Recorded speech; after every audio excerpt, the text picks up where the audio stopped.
Hello everyone, welcome to high study. आज का topic है पॉवर्टी, गरीबी। समझते हैं ये क्या होता है। सबसे पहले गरीबी क्या होता है? जब कोई व्यक्ति अपनी बेसिक नेसेसिटीज को भी पूरा नहीं कर पाता, जैसे कि रोटी, कपड़ा, मकान, शिक्षा, एजुकेशन, जो भी जितनी भी चीजें होती है उन सबको पूरा नहीं कर पाता, तो उसको गरीब कहा जाता है। ठीक है, ये दो टाइप की होती है। पहली आपकी सापेक्षिक, इसको बोलते हैं रिलेटिव। ठीक है, दूसरी होती है आपकी निरपेक्ष, एब्सोल्यूट गरीबी बोलते हैं इसको। सो रिलेटिव या सापेक्षिक गरीबी क्या होती है? जैसे इसके नाम से पता चल रहा है, रिलेटिव मीन्स अपन इसको किसी से कंपेयर करके देखते हैं कि हम किसी और व्यक्ति की तुलना में कितना गरीब है। जैसे अगर किसी व्यक्ति के पास साइकिल है और किसी के पास स्कूटर है, वो उस स्कूटर वाले से कंपेयर करता है तो उसको वो अपने आप को गरीब पाता है।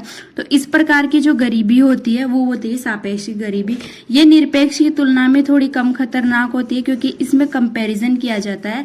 जो अलग अलग आपके आय वर्ग होते हैं उनके बीच में कंपेयर करके देखा जाता है कि कितनी गरीबी है। जनरली ये विकसित देशों में पाई जाती है, जहां पे एक बेसिक लेवल देखा जाता है, जहां पर कुछ लोगों का आय स्तर दूसरे लोगों की तुलना में ज्यादा होता है। ठीक है, ये होता है आपका सापेक्षिक गरीबी। निरपेक्ष गरीबी को आगे समझते हैं। उससे पहले समझते हैं कंसेप्ट आपका गिनी गुणांक क्या होता है। गिनी गुणांक के लिए ग्राफ देखा जाता है।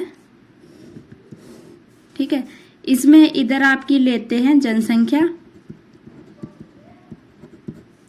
और इधर लेते हैं राष्ट्रीय आय। राष्ट्रीय आय क्या होती है एक वीडियो में बता रखा है, आप वहां से कंपेयर करके देख सकते हैं। ठीक है, तो गिनी कोफिशिएंट कैसे निकालते हैं? ये आपकी होती है परफेक्ट इक्वलिटी लाइन या पूर्ण समानता रेखा। मींस अगर देश के 10% लोगों के पास देश की 10% आय है, देश के 20% लोगों के पास देश की 20% आय है और देश के 50% लोगों के पास 50% आय है, तो इस प्रकार जो लाइन बनती है इसको बोलते हैं आपके पूर्ण समानता रेखा। मींस देश के सभी लोगों के पास बराबर बराबर आय है, तो देश में असमानता विद्यमान नहीं है। तो ये जो कर्व है इसको ये कब देखा जाता है? आय असमानता जब अपन को देखनी होती है, आय असमानता, तो इसको मापने के लिए ये कर्व देखा जाता है। इसका नाम है लॉरेंज कर्व। ठीक है, ये सबसे इंपॉर्टेंट क्वेश्चन है। ये आय विषमता को देखता है कि अलग अलग लोगों के पास कितनी आय है। ठीक है, आगे समझते हैं। जैसे मान लेते हैं ये आपकी पूर्ण समानता रेखा है, परंतु सब देशों में ऐसा नहीं है कि देश के सभी लोगों के पास बराबर आय है। ठीक है, मान लेते हैं कि रियल कंडीशन है ये आपकी ए मान लेते हैं इसको, और ये आपका बी। तो गिनी कोफिशिएंट कैसे निकाला जाता है? ये रेखा मान लेते हैं पी क्यू। तो ये आपकी रियलिटी वाली है सी। ठीक है, तो आपका एरिया कैसे निकाला जाता है? सॉरी, गिनी कोफिशिएंट के लिए एरिया ऑफ ए लेते हैं और टोटल एरिया लेते हैं डिवाइड में, area A plus area of B. ठीक है, इससे आता है आपका गिनी कोफिशिएंट। अब मान लेते हैं कि देश के सब लोगों के पास बराबर आई है, तो ये जो एरिया है ये लाइन यहाँ पे पहुंच जाएगी और एरिया कितना हो जाएगा आपका 0 अपॉन कुछ भी एरिया यहाँ पे x मान लेते, ये टोटल एरिया कितना हो जाएगा a प्लस बी। तो 0 को अगर किसी भी नंबर से डिवाइड करेंगे तो आपका क्या आ जाएगा 0। ठीक है, अब मान लेते हैं कि देश की पूरी आय किसी केवल एक ही व्यक्ति के पास है, तो आपका ये वाली जो लाइन है ये कहाँ जाएगी? यहाँ पे। So area a plus B divided by a plus B means Gini coefficient कितना आ गया आपका 1।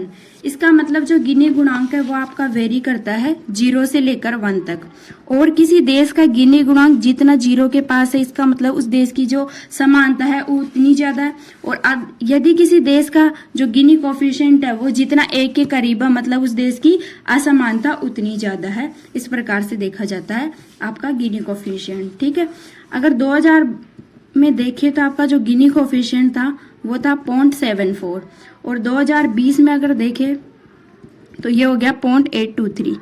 इसका मतलब क्या है? ये 1 के करीब आ गया, मतलब देश में 20 साल में आपकी असमानता बढ़ चुकी है। ठीक है, ये ऐसे देखते हैं इसको। उसके बाद जो आपका कंसेप्ट है वो है निरपेक्ष गरीबी का। ये क्या होती है वो समझते हैं। निरपेक्ष गरीबी में हम किसी से कंपेयर करके नहीं देखते। इसमें सिंपल ये होता है कि जब व्यक्ति या कोई परिवार अपनी बेसिक आवश्यकताओं को भी पूरा नहीं कर पाता, जैसे कि रोटी, कपड़ा, मकान, शिक्षा, स्वास्थ्य, किसी भी चीज को पूरा नहीं कर पाता है, उसको वो होता है निरपेक्ष गरीबी। मतलब ये बहुत ही बुरी कंडीशन होती है किसी भी देश के लिए, जो आपकी निरपेक्ष गरीबी है। इसको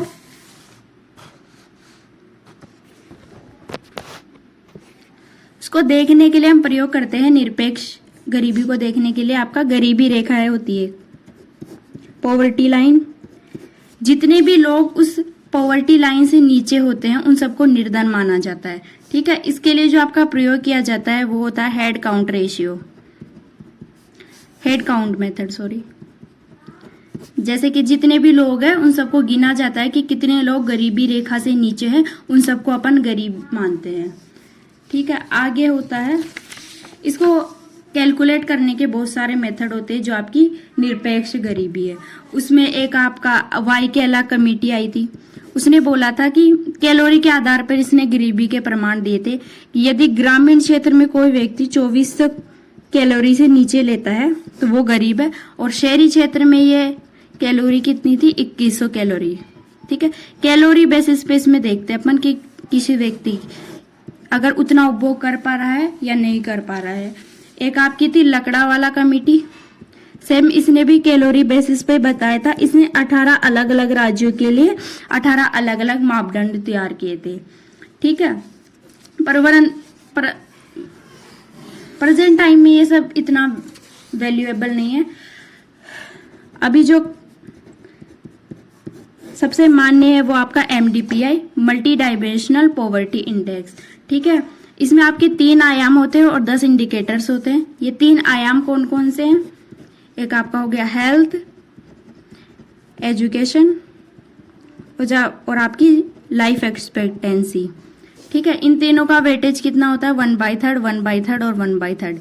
अब अगर इसमें अपन इंडिकेटर्स को लेते जो टोटल 10 होते हैं, तो इसमें हेल्थ में होते 2 इंडिकेटर्स, इसके भी आपके 2, 2, 2, 4 और 6, 10, तो टोटल 10 इंडिकेटर्स होते हैं और आपके 3 इसके आयाम होते हैं। इन सब के बेस पे आपके MDPI या गरीबी निकाली जाती है। ठीक है, और ऐसी वीडियो देखने के लिए हाई स्टडी चैनल को सब्सक्राइब कर लीजिए। Thank you.